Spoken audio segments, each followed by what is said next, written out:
Hello friends, welcome back to my channel.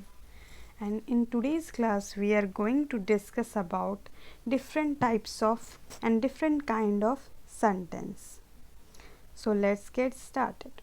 In previous classes we have studied about the definition of sentence and we have learnt about phrase and we have seen so many examples related to sentence. So in this class we will talk about different kind of sentences. So we divide sentence in two category. First is by structure and second is by function. तो हम लोग दो तरीके से हम sentence को divide करते हैं, एक स्ट्रक्चर के अकॉर्डिंग, एक फंक्शन के अकॉर्डिंग.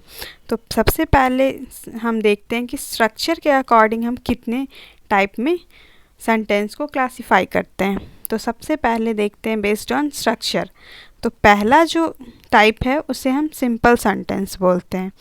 सेकंड जो टाइप है वो कॉम्प्लेक्स सेंटेंस है. थर्ड है compound complex sentence and fourth है कंपाउंड सेंटेंस. तो देखते हैं आगे. तो जैसा कि हमने देखा बेस्ड ऑन स्ट्रक्चर हमारे the four types of sentence structures are simple, compound, complex and compound complex. मतलब अगर हम स्ट्रक्चर पे बेस होके देखें, बेस्ड ऑन स्ट्रक्चर देखें तो हमारा सेंटेंस 4 टाइप्स में डिवाइडेड है. एक है सिंपल सेंटेंस, दूसरा है कंपाउंड सेंटेंस, तीसरा है कॉम्प्लेक्स सेंटेंस एंड चौथा है कंपाउंड कॉम्प्लेक्स. तो each type of sentence structure is determined by arrangement of clauses. तो जितने भी हमारे सेंटेंस के टाइप हैं वो हमारे कैसे अरेंज होते हैं, अरेंजमेंट ऑफ क्लॉजेस के अकॉर्डिंग अरेंज होते हैं. तो इसको आगे पढ़ने से पहले, हमारे चारों टाइप्स को आगे से पढ़ने से पहले हम पहले जानेंगे कि आखिर क्लॉज क्या होता है. तो व्हाट इज़ क्लॉजेस. तो क्लॉज का डेफिनेशन है a group of words that includes a subject and a verb. A clause is usually only part of a sentence, not necessarily a sentence.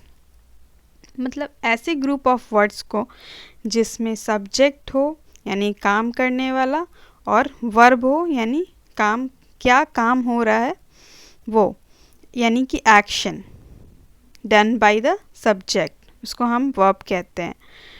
तो उस ग्रुप ऑफ वर्ड्स में ये दोनों होने चाहिए.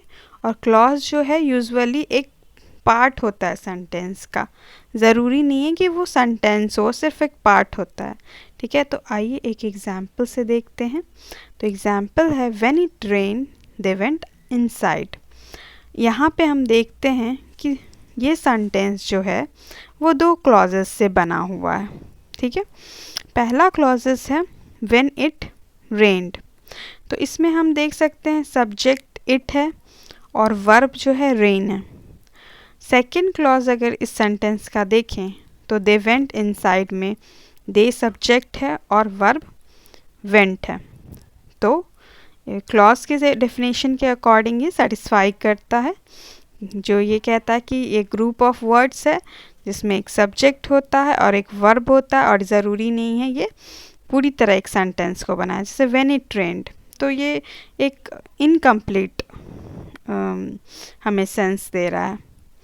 और दे वेंट इनसाइड, ये हमें कंप्लीट सेंस दे रहा है. तो ये कंप्लीट सेंस दे भी सकता है और नहीं भी दे सकता है, ज़रूरी नहीं होता है ये कंप्लीट सेंस दे, ये नहीं भी दे सकता है. तो अब क्लॉजेस तो हमने देख लिए कि क्लॉज क्या होता है, क्लॉज की डेफिनेशन देख लिए, एग्जाम्पल्स देख लिए. अब हम आगे बढ़ते हैं और देखते हैं क्लॉज कितने टाइप के होते हैं, क्योंकि हमें सिंपल और कॉम्प्लेक्स, कंपाउंड, ये सब टाइप्स को समझने के लिए हमें क्लॉज को देखना ज़रूरी है, क्लॉज को जानना ज़रूरी है. तो क्लॉज जो है वो दो टाइप के होते हैं. पहला जो है डिपेंडेंट क्लॉज होता है, दूसरा जो है इंडिपेंडेंट क्लॉज होता है. तो आइए डिस्कस करते हैं one by one. Dependent clause. Dependent clause क्या होता है, a group of words that contains a subject and verb. एक ग्रुप शब्दों का वो समूह जो जिसमें एक सब्जेक्ट हो और एक वर्ब हो वो डिपेंडेंट क्लॉज कहलाता है, ठीक है। But does not express a complete thought, एक पूरी तरह कंप्लीट सेंस ना बनाता हो, ठीक है, जो कि सेंटेंस का डेफिनीशन होता है कि कंप्लीट सेंस बनाना चाहिए, तो डिपेंडेंट क्लॉज जो है कंप्लीट सेंस नहीं बनाता है। A dependent clause can not be a sentence, एक डिपेंडेंट क्लॉज जो है एक सेंटेंस नहीं हो सकता है। Often a dependent clause is marked by A dependent markers, तो इसका इस सेंटेंस का मतलब क्या हुआ कि अक्सर हम देखते हैं कि डिपेंडेंट क्लॉज जो होता है वो किसी मार्कर, डिपेंडेंट मार्कर के द्वारा मिलके बनता है। तो हम देखते हैं कुछ common dependent marker, of, after, although, as if, because, before, even if, even though, if, in order to, since, though, unless, until, whatever, when, whenever, whether and while. These are some common dependent markers जिससे हम पहचान सकते हैं कि ये clause जो है वो डिपेंडेंट क्लॉज है। एग्जाम्पल्स देखते हैं। The crew could see the well which had surfaced only 50 metre behind them। तो ये एक एग्जाम्पल है डिपेंडेंट क्लॉज का। तो हम कैसे इसको जानते हैं कि ये डिपेंडेंट क्लॉज का एग्जाम्पल है? तो इसमें एक डिपेंडेंट मार्कर हम देख सकते हैं विच हैड सरफेस। सेकेंड में अगर हम देखें, I am not tidying the dishes unless Peter helps, तो इस सेकेंड सेंटेंस में हम देख सकते हैं कि एक डिपेंडेंट मार्कर है जो इस सेंटेंस को जोड़ रहा है। तो ये अनलेस पीटर हेल्प्स जो है वो एक डिपेंडेंट क्लॉज कहलाएगा, क्योंकि ये एक डिपेंडेंट मार्कर के द्वारा सेंटेंस से कनेक्टेड है। थर्ड एग्जांपल देखते हैं। Do you know the butcher who went to court on Saturday. तो यहाँ पे हु एक डिपेंडेंट मार्कर है जो एक उस do you know the butcher वाले सेंटेंस को जोड़ रहा है, और यहाँ पे who went to court on Saturday एक डिपेंडेंट क्लॉज है।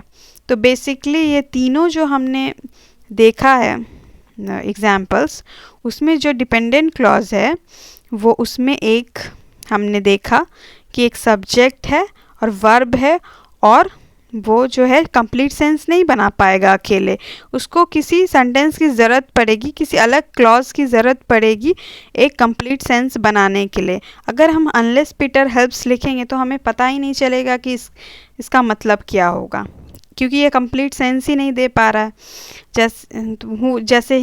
जैसे कि who went to court on Saturday भी हम नहीं पता कर पाएंगे कि ये कौन गया या किसके बारे में बात हो रही है, तो ये कंप्लीट सेंस नहीं दे रहा है। ये जस्ट एक कॉमन डिपेंडेंट से एक क्लॉज से जुड़ के अपने आप को कंप्लीट सेंस बना रहा है, एक्सप्रेस कर पा रहा है। अकेले ये कंप्लीट सेंस नहीं बना पाएगा। नेक्स्ट हम देखते हैं independent clauses. Independent clauses is a group of words that contains a subject and verb and expresses a complete thought, and independent clause is a sentence। तो जैसे डिपेंडेंट क्लॉज में हमने देखा कि ग्रुप ऑफ वर्ड्स होता है जिसका एक सब्जेक्ट होता है, एक वर्ब होता है, उसी तरह इंडिपेंडेंट क्लॉज भी है, एक ग्रुप ऑफ वर्ड्स है जिसमें एक सब्जेक्ट होता है, एक वर्ब होता है। But the difference is that independent clause expresses a complete thought, but dependent clauses does not expresses a complete thought. This is the major difference to differentiate between dependent clauses and independent clauses. So जैसे कि हमने देखा कि वो dependent clauses एक sentence नहीं हो सकता, क्योंकि वो एक complete sense देता ही नहीं है, जो कि sentence का एक definition है कि sentence gives a complete sense, but if something doesn't give a complete sense, it does not become a sentence। तो यही कारण है कि डिपेंडेंट क्लॉज एक सेंटेंस नहीं बन सकता और इंडिपेंडेंट क्लॉज एक सेंटेंस बन सकता है, because it gives the complete thought, it gives the complete sense. तो एग्जाम्पल देख लेते हैं इंडिपेंडेंट क्लॉज का। एग्जाम्पल हमारा है, gym studied in the sweet shop for his chemistry quiz. तो इसमें क्या है कि हमारा सब्जेक्ट है सब्जेक्ट है जिम, वर्ब है स्टडीड। ठीक है, तो डिफिनिशन के अकॉर्डिंग ये सही सेंस बना रहा है, कंप्लीट थॉट दे रहा है कि जिम जो है वो स्वीट शॉप में गया केमिस्ट्री के क्विज़ के लिए पढ़ने गया। ठीक है, तो ये क्या हो गया, एक कंप्लीट सेंस बना रहा है, और एक कंप्लीट सेंस मीन्स एक सेंटेंस बना रहा है। तो ये इंडिपेंडेंट क्लॉज के डिफिनीशन को सेटिस्फाई करता है ये एग्जाम्पल, और इस एग्जाम्पल से हम समझ सकते हैं कि इंडिपेंडेंट क्लॉज क्या है। अब आगे बढ़ते हैं, क्लॉजेस तो देख लिए हमने, अब हम आगे बढ़ते हैं। जो हम देख रहे थे पहले, बेस्ड ऑन स्ट्रक्चर कितने टाइप में क्लासीफाई होता है सेंटेंस, तो हमने देखा कि based on structure sentence is divided into 4 types. First is simple sentence, second is compound sentence, third is complex sentence and fourth is compound complex sentence. तो simple sentence देखते हैं। तो a simple sentence consists of one independent clause. ठीक है, एक simple sentence हम उस sentence को बोलते हैं जिसमें एक इंडिपेंडेंट क्लॉज होता है। इंडिपेंडेंट क्लॉज मीन्स जिसमें एक सब्जेक्ट हो, एक वर्ब हो और एक कंप्लीट थॉट एक्सप्रेस कर सके। ठीक है, एग्जाम्पल देख लेते हैं। I can not drink warm milk.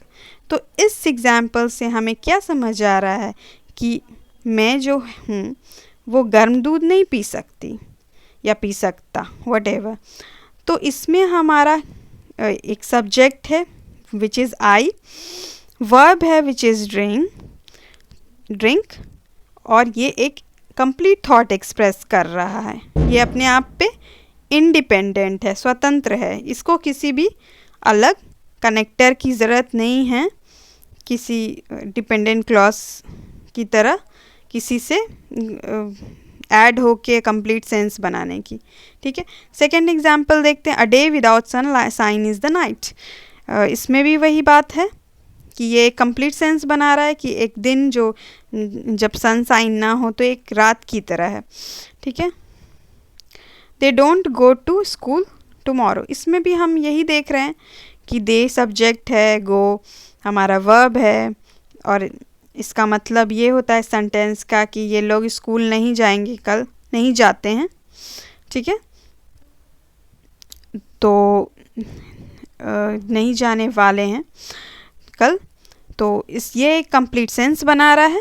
ठीक है, तो इसीलिए ये सिंपल सेंटेंस के इस डेफिनेशन को एग्जाम्पल सेटिस्फाई करता है, और इस एग्जाम्पल से हम सिंपल सेंटेंस को अच्छी तरह समझ सकते हैं। सेकंड टाइप्स पे आते हैं। ठीक है, तो सेकेंड टाइप्स हमारा है compound sentence. Compound sentence is 2 or more independent clauses joined by a conjunction or semicolon. Each of these clauses could form a sentence alone. तो जैसे सिंपल सेंटेंस में हमने देखा कि सिर्फ एक इंडिपेंडेंट क्लॉज होता है, उसी तरह कंपाउंड सेंटेंस क्या होता है, एक नहीं होता है, एक से ज़्यादा होता है। ठीक है, एक सिर्फ एक से नहीं होता है, एक से ज़्यादा होता है, आई मीन 2 या 2 से ज़्यादा होता है। और ये जो क्लॉज होता है, इंडिपेंडेंट क्लॉज होता है, वो सिर्फ ऐसे ही तो नहीं होगा, इसको साथ में करने के लिए कुछ कनेक्टर की ज़रूरत होगी, तो हम कुछ कंजक्शन यूज़ करते हैं या सेमी कॉलन यूज़ करते हैं। तो एग्जाम्पल देख लेते हैं। I like coffee and Mary likes tea. तो यहाँ पे क्या देख रहे हैं कि I like coffee and Mary like tea में हमारा क्या है, एंड एक कंजक्शन है। ठीक है, आई लाइक कॉफ़ी एक इंडिपेंडेंट क्लॉज है, मैरी लाइक्स टी भी एक इंडिपेंडेंट क्लॉज है, और उसको कौन सा कंजक्शन जोड़ रहा है, एंड। तो ये कंपाउंड सेंटेंस हो गया। सेकेंड अगर हम एग्जाम्पल देखें तो सेकेंड एग्जाम्पल कह रहा है Mary went to work but John went to the party. तो मैरी वेंट टू वर्क भी एक इंडिपेंडेंट क्लॉज है। ठीक है, क्योंकि ये कंप्लीट सेंस बना रहा है और सब्जेक्ट वर्ब है, और John went to the party भी एक इंडिपेंडेंट क्लॉज है। इंडिपेंडेंट क्लॉज क्यों है हम जान चुके हैं, तो और बट बीच में जुड़ा हुआ है, यानी इस दो इंडिपेंडेंट क्लॉज को एक कंजंक्शन जोड़ रहा है, इसीलिए ये एक कंपाउंड सेंटेंस कहलाएगा, क्योंकि डेफिनेशन इसका यही है। थर्ड हम एग्जांपल देखें, our car broke down we came last. तो इसमें भी हम सेमी कॉलन देके सेपरेट कर रहे हैं दो इंडिपेंडेंट क्लॉज को, तो ये भी कंपाउंड सेंटेंस के डेफिनेशन को सेटिस्फाई करता है। अगर थर्ड में देखें, थर्ड वाले टाइप्स को देखें, कॉम्प्लेक्स सेंटेंस को, तो इसमें क्या होता है, complex sentence links one independent clause with at least one dependent clause. Complex sentence एक ऐसा सेंटेंस होता है जिसमें एक इंडिपेंडेंट क्लॉज होता है और कम से कम एक डिपेंडेंट क्लॉज होता है। एग्जाम्पल देख लेते हैं, if I won the lottery then I would buy a new car. तो if I won the lottery क्या हो गया, कौन सा क्लॉज हो गया, ये हो गया हमारा dependent clause. Then I would buy a new car, ये क्या हो गया, एक इंडिपेंडेंट क्लॉज। सेकेंड एग्जाम्पल देखें, तो I like to eat the candy before I watch a movie. तो I like to eat the candy क्या हो गया, यहाँ पे एक इंडिपेंडेंट क्लॉज हो गया।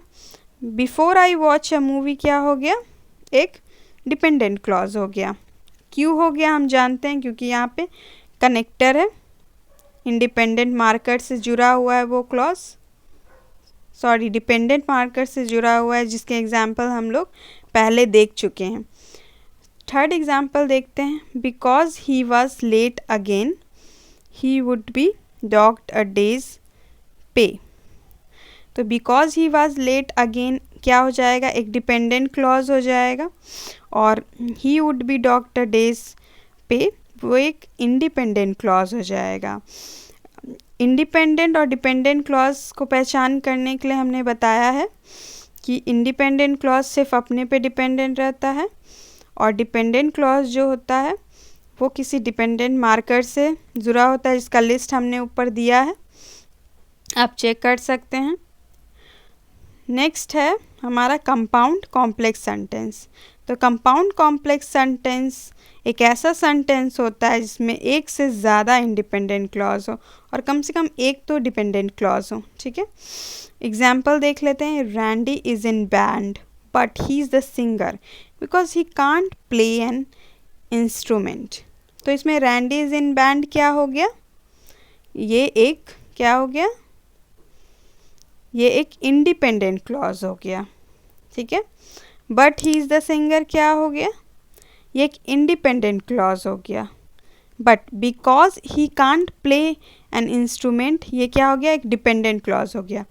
तो डेफिनेशन के अकॉर्डिंग एग्जाम्पल सेटिस्फाई कर रहा है, इसमें ये कह रहा है कि more than one independent clause, तो यहाँ पे दो इंडिपेंडेंट क्लॉज है और एक डिपेंडेंट क्लॉज है। सेकेंड एग्जाम्पल देखते हैं, Kat does not like cartoons because they are loud so she does not watch them. Kat जो है डज नॉट लाइक कार्टून्स, ठीक है, ये क्या हो गया, एक इंडिपेंडेंट क्लॉज हो गया। बिकॉज दे आर लाउड क्या हो गया, एक डिपेंडेंट क्लॉज हो गया। So she does not want watch them क्या हो गया, एक इंडिपेंडेंट क्लॉज हो गया। तो हमारा ये कंपाउंड कॉम्प्लेक्स सेंटेंस के अकॉर्डिंग सेटिस्फाई कर रहा है ये एग्जाम्पल। क्या इसमें दो हमारे इंडिपेंडेंट क्लॉज है और एक डिपेंडेंट क्लॉज है। याद रखिए डिपेंडेंट क्लॉज को पहचानने का एक तरीका है, उस डिपेंडेंट क्लॉज को बनाने के लिए हमें उस क्लॉज को किसी डिपेंडेंट मार्कर से जोड़ना पड़ता है, जिसके लिस्ट ऊपर दिए हुए हैं, वो आप चेक कर सकते हैं। और यही कि वो कंप्लीट सेंस नहीं बनाता अकेले, इसको किसी कनेक्टर से जुड़ना होता है। अब आगे बढ़ते हैं, हमने देखा था कि हम सेंटेंस को दो कैटेगरी के अकॉर्डिंग क्लासिफाई करते हैं। पहला जो क्लासिफाई का तरीका था वो बेस्ड था हमारा स्ट्रक्चर पे, जिसके चार टाइप्स हमने देख लिए, simple sentence, compound sentence, complex sentence, compound complex sentence. तो उसी तरह हमारे दूसरे कैटेगरी को भी देख लेते हैं जो कि बेस्ड ऑन फंक्शन है। तो based on function there are 4 types of sentences. First is declarative sentence, second is imperative sentence, third is interrogative sentence and fourth is exclamative sentence. तो हम देखते हैं डिक्लेरेटिव सेंटेंस क्या होता है. डिक्लेरेटिव सेंटेंस जो है वो एक नॉर्मल सेंटेंस होता है, मतलब असर्टिव एक नॉर्मल सेंटेंस होता है जो हमें किसी चीज़ के बारे में बता रहा है. जैसे कि हम एग्जांपल देख लेते हैं, जॉन लाइक्स मैरी. ठीक है, जॉन जो है मैरी को पसंद करता है. तो एक नॉर्मल सेंटेंस है, ये हमें कुछ बता रहा है, कुछ चीज़ बता रहा है. ठीक है, और ये जो डिक्लेरेटिव सेंटेंस होता है उसका जो पंक्चुएशन होता है वो क्या होता है, फुल स्टॉप होता है. तो हम पहचान जाएंगे कि ये डिक्लेरेटिव सेंटेंस है. ठीक है, दूसरा टाइप देख लेते हैं, वो है इंट्रोगेटिव. तो इंट्रोगेटिव क्या है, ये जो है इस सेंटेंस से हमें पता चलता है कि हमें किसी चीज़ के बारे में पूछा जा रहा है. It ask us something, it's kind of question based. जैसे डिक्लेरेटिव एक स्टेटमेंट बेस्ड सेंटेंस है, उसी तरह इंट्रोगेटिव सेंटेंस एक क्वेश्चन बेस्ड सेंटेंस है. इसका एग्जाम्पल देखते हैं, डज मैरी लाइक जॉन. तो ये एक क्वेश्चन है, क्वेश्चन मार्क दिया हुआ है, तो एक क्वेश्चन है, इसीलिए ये इंट्रोगेटिव सेंटेंस है. अब हम देखते हैं इम्परेटिव सेंटेंस. इम्परेटिव सेंटेंस क्या होता है कि ये किसी चीज़ के लिए हमें कमांड कर रहा है, हमें ऑर्डर दे रहा है. ठीक है, it tell us to do something, ये कह रहा है कि हमें कुछ करना चाहिए. ठीक है, इट जस्ट लाइक ऑर्डर और कमांड. ठीक है, इसका एग्जाम्पल देखते हैं, स्टॉप, क्लोज द डोर. तो इसका जो है हमारा ये एग्जाम्पल हो गया. एक्सक्लेमेटिव देखते हैं. एक्सक्लेमेटिव सेंटेंस वैसे सेंटेंस होता है जिसमें हमें सरप्राइज के बारे में पता चले, एक्सप्रेस हो, जो सरप्राइज एक्सप्रेस हो. ठीक है, दैट एग्जाम्पल क्या है, what a funny story he told us. इसका मतलब क्या होता है कि ये एक सरप्राइज को एक्सप्रेस कर रहा है. ठीक है, और इसका एक्सप्लेनेटरी मार्क हम देख सकते हैं, ऐसा होता है. तो ये हुआ, हमने देखा कि हमारे बेस्ड ऑन फंक्शन 4 टाइप्स होते हैं, बेस्ड ऑन स्ट्रक्चर भी 4 टाइप्स होते हैं. सेंटेंस के बारे में जाना, क्लॉज के बारे में जाना, और हमने ये भी देखा कि इंडिपेंडेंट क्लॉज, डिपेंडेंट क्लॉज क्या होता है. तो अगर आपको कुछ नॉलेज हासिल हुआ, आपको ये वीडियो देख के कुछ ज्ञान की प्राप्ति हुई, तो कृपया करके लाइक करें, सब्सक्राइब करें.